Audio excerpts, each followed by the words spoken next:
Hello friends, जिज्ञासा with self study में आपका स्वागत है। आई होप आप सब अच्छे होंगे। आज हम बात कर रहे हैं हिस्ट्री में चोल वंश की।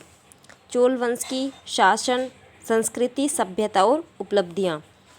तो सबसे पहले आता है केंद्रीय और प्रांतीय शासन।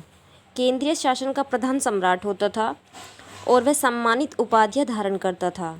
तंजौर, गंगई कोंड चोलपुरम, मुंडी कोंडन और कांची समय समय पर सम्राटों की राजधानियां रही हैं।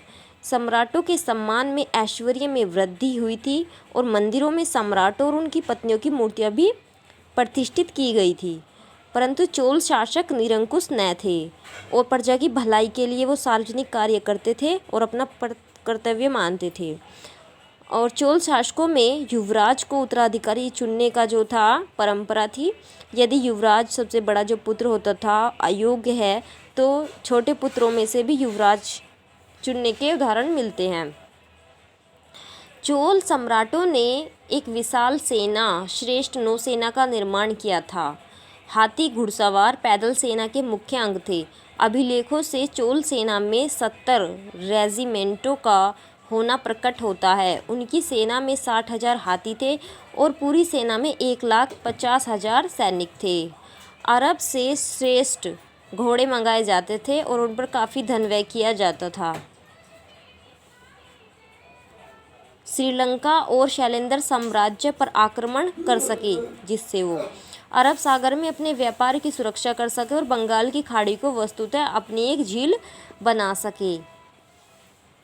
राज्य की आय का मुख्य साधन जो लगान था, भूमिकर था। राजराज प्रथम के समय में लगान पैदावार का 1/2 भाग होता था। लगान गल्ले और सिक्के दोनों के रूप में लिया जाता था। चोल शासकों ने सिंचाई की अच्छी व्यवस्था की थी। उन्होंने झीलें बनवाई तथा कावेरी और अन्य नदियों पर बांध बनवाकर सिंचाई की पर्याप्त व्यवस्था की। उत्पादन के आधार पर भूमि को कई किस्मों में बांट दिया जाता था और लगान भूमि की पैमाइश करके उसके उत्पादन पर निश्चित किया जाता था। लगान वसूल करने में कठोरता की जाती थी। फिर आया स्थानीय शासन। चोल शासक की मुख्य विशेषता स्थानीय स्वशासन माना गया है। चोल शासन में गांव से लेकर मंडल तक के लिए स्वशासन की व्यवस्था थी। गांव की महासभा का शासन में बहुत महत्व था। इसके अतिरिक्त कुर्रम, नाडु और मंडल तक में प्रतिनिधि सभाएं होती थी जिनसे शासन में सहयोग प्राप्त किया जाता था। स्थानीय स्वशासन की रूपरेखा का अनुमान गांव की महासभा के आधार तथा कर्तव्यों से किया जा सकता है। प्रत्येक गांव को 30 वार्डों में बांटा जाता था और प्रत्येक वार्ड के व्यक्ति कुछ व्यक्तियों को चुनते थे। चुने जाने वाले व्यक्तियों के लिए आवश्यक था कि उनके पास 1/2 एकड़ भूमि हो, अपना मकान हो, 30 से 70 वर्ष की आयु हो, कम से कम एक वेद और भाष्य का ज्ञाता हो और उसने अथवा किसी संबंधी से कोई अपराध ना किया हो। यानी जो चुने जाते थे उस टाइम के स्वशासन में, उसकी बात कर रहा है ये। उन सभी चुने हुए व्यक्तियों में से प्रत्येक वार्ड से एक व्यक्ति लिया जाता था और उसके लिए पर्चियाँ डालकर निकलवाए जाते थे। इस प्रकार ग्राम महासभा अथवा सभा में 30 व्यक्ति लिए जाते थे। उसके पश्चात उसकी विभिन्न समितियां बनाई जाती थी, जैसे तालाब समिति, न्याय समिति, बागीचा समिति, विदेश यात्री समिति आदि। महासभा की बैठक मंदिर में अथवा किसी वृक्ष के नीचे होती थी और उसके निर्णय को लिखकर रखा जाता था। ग्राम महासभा सार्वजनिक भूमि की स्वामी होती थी और व्यक्तिगत भूमि पर उसका नियंत्रण था। भूमि संबंधी सभी परिवर्तनों पर केंद्रीय सरकार महासभा की स्वीकृति लेनी थी। वह सरकारी कर्मचारियों को उत्पादन का अनुमान लगाने और लगान निश्चित करने में सहायता देती थी। गांव से लगान वसूल करने का अधिकार भी उसी का था। जो लगान नहीं देता था उसकी भूमि को नीलाम वो कर सकती थी। वही गांव के अधिकार क्षेत्र के अंतर्गत आने वाले जंगलों और बेकार पड़ी हुई भूमियों की देखभाल करती थी। उसकी प्रगति का प्रयत्न करती थी। गांव की देखभाल के बदले में उससे कर लेने का अधिकार था और अपने कार्य के लिए वेतनभोगी कर्मचारियों की नियुक्ति करती थी और उनके झगड़ों का निर्णय करती थी। ये काम जो थे स्वशासन के थे। सामाजिक दशा। चोल काल का समाज जातीय व्यवस्था पर संगठित था, परंतु विभिन्न जातियां सहयोगात्मक जीवन व्यतीत करती थी। अनुलोम और प्रतिलोम दोनों प्रकार के विवाह होते थे, जिसके कारण विभिन्न उपजातियों का निर्माण हुआ था। स्त्रियों की स्थिति अच्छी थी, उन पर कोई सामाजिक बंधन न थे। यद्यपि लज्जा स्त्री का एक विशेष गुण माना जाता था, परंतु जब भी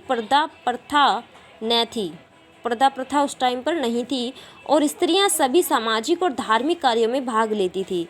स्त्रियां संपत्ति की स्वामिनियां थी। साधारण व्यक्ति एक पत्नी व्रत का पालन करते थे, परंतु सम्राट, सामंत और धनाढ्य व्यक्ति बहुविवाह करते थे।